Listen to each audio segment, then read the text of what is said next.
தாய் தமிழ் உறவுகளுக்கு வணக்கம். சிபிஐ விசாரணையில் சிக்குகிறார் விஜய். சிபிஐ விசாரணையில் சிக்குகிறார் விஜய் என்ற தலைப்பில் இந்த காணொளியை நாம் காண்கிறோம்.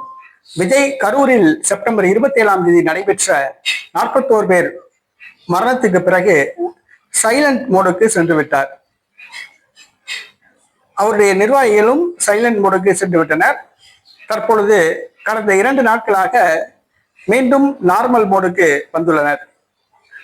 தற்பொழுது சிபிஐ விசாரணை துரிதப்படுத்தப்பட்டுள்ளது. ஏற்கனவே பாஜக வருகிற பிப்ரவரி மாதத்துக்குள் கூட்டணிக்கு சம்மதிக்காவிட்டால் விஜய் மீது கைது நடவடிக்கை எடுக்கப்படும் என்று எச்சரித்துள்ளது. ஆனால் விஜய் கூட்டணி பற்றி எந்த அறிவிப்பும் செய்யாமல் உள்ளார். இந்த சூழ்நிலையில் சிபிஐ விசாரணை ஆரம்பமாகியுள்ளது.